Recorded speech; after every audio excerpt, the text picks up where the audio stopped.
Atenção! Vai começar agora uma teleaula de automação do curso profissionalizante. Este módulo tem um total de 20 aulas.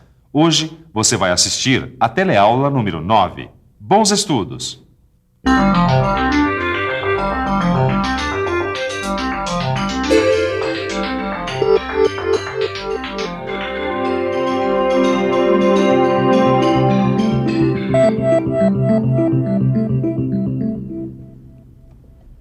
Bom dia, Torquato. Bom dia, mano. Que é isso que você está segurando? Olha que maravilha. Isso é uma válvula de aparelho de TV antigo. Nossa, elas eram enormes, né? Não, e além de enormes, elas esquentavam muito também. Ah, mas quando inventaram o transistor, os aparelhos eletrônicos ficaram menores e não esquentavam mais. Mas os transistores só podem ser usados para cargas de baixa e média potência. Não, mas depois inventaram outros componentes eletrônicos para cargas de alta potência. Muito bem, Torquato. E é isso que nós vamos ver na teleaula de hoje.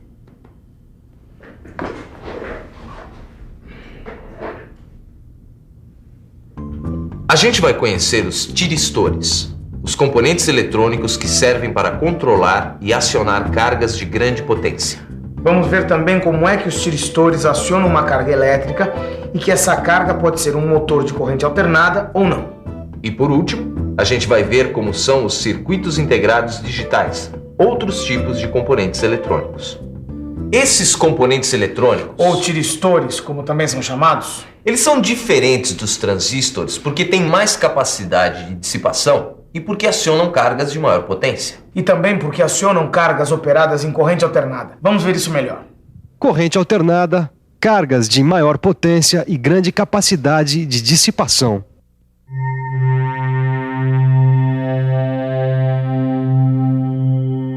Na teleaula de hoje, a gente começa falando desses dispositivos que têm 3, 4 e às vezes até 5 camadas semicondutoras.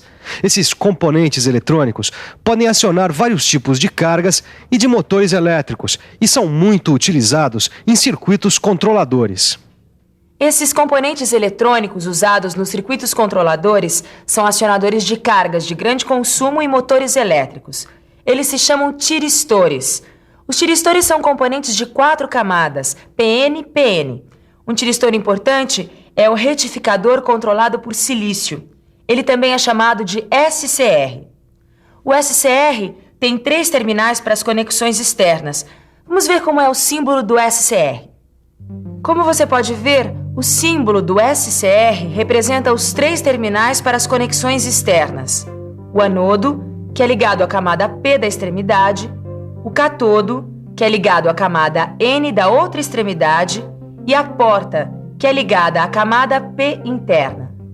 Anodo, catodo e porta. Já que você podia explicar isso melhor pra gente?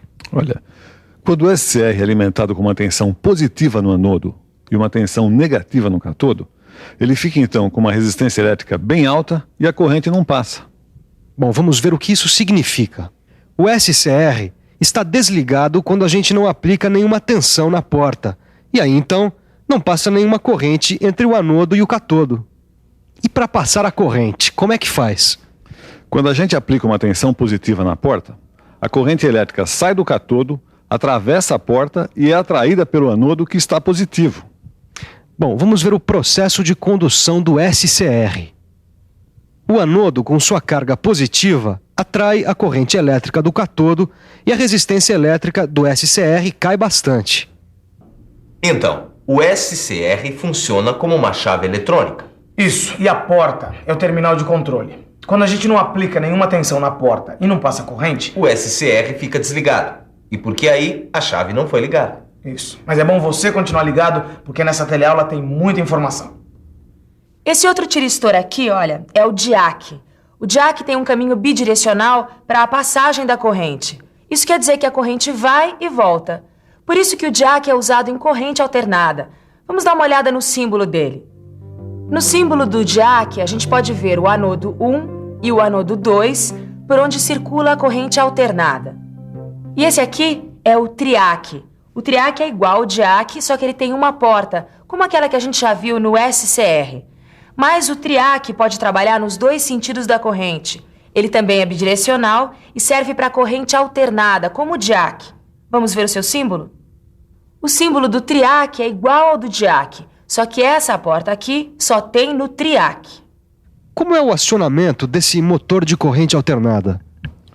Essa forma de onda representa a tensão alternada.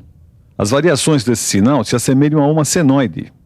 Começa no zero, vai até um valor máximo positivo, volta para o zero, vai até esse valor máximo, só que agora negativo, depois volta para o zero. Puxa, parece o movimento de uma onda. Então, por isso que a gente fala em tensão alternada das tomadas. Esse sobe e desce da tensão se repete 60 vezes por segundo. Agora vamos dar uma olhada no esquema dessa aplicação. Assim é o símbolo de aplicação do DIAC e do TRIAC no controle de potência de motores de corrente alternada. Quando a gente coloca um SCR no lugar do TRIAC e um diodo comum no lugar do DIAC, a gente pode controlar potências em motores de corrente contínua, mesmo usando a rede com tensão alternada. E eu e o Mano também estamos alternando. Ele com fome e eu sem. Hoje o Torquato só está com fome de saber. Isso. E os tiristores que operam em alta potência, eles são tão grandes que nem parecem componentes eletrônicos. Você tem ideia de qual é a potência desses tiristores todos? Os tiristores podem controlar potências de até 10 milhões de watts, suportando correntes com 2.000 amperes e tensão de 1.800 volts. Bom, agora vamos ver os circuitos que têm que trabalhar com muitas variáveis elétricas, com mais combinações.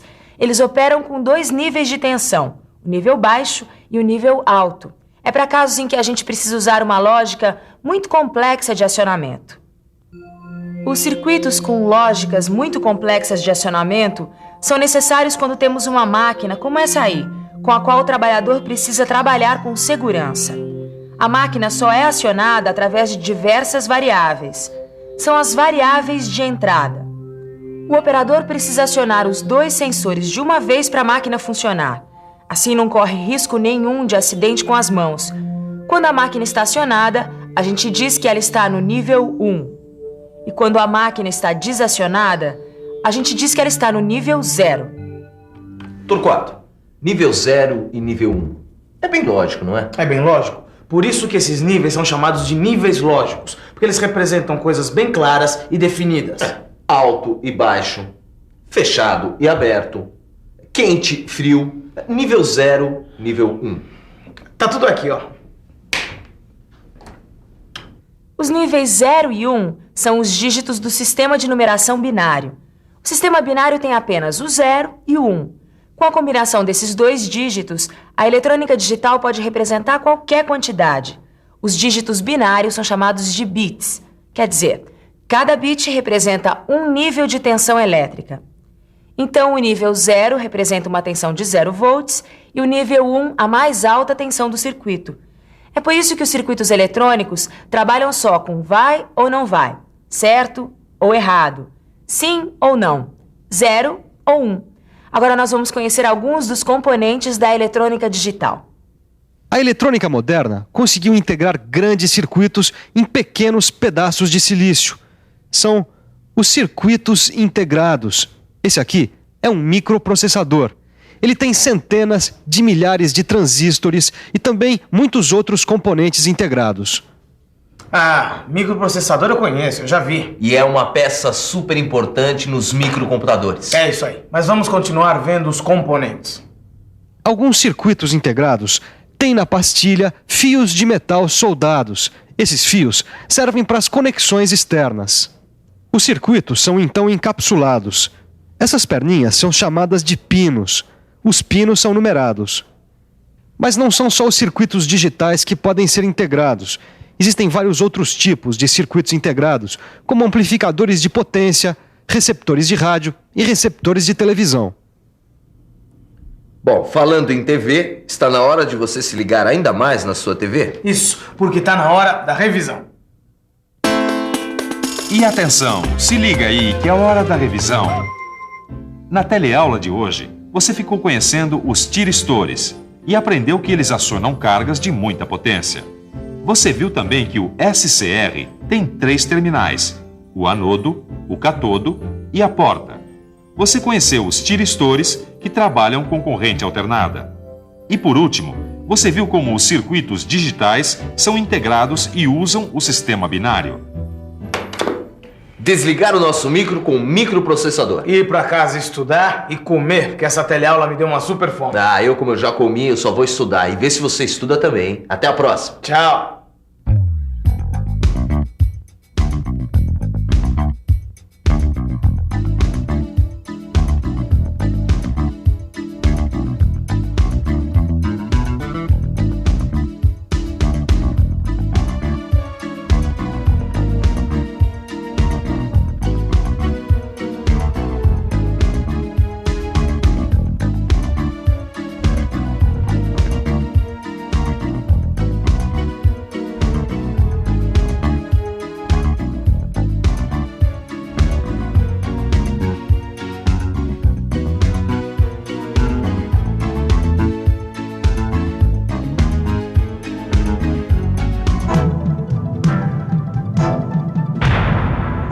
Telecurso 2000, um programa de educação do Sistema Fiesp e da Fundação Roberto Marinho.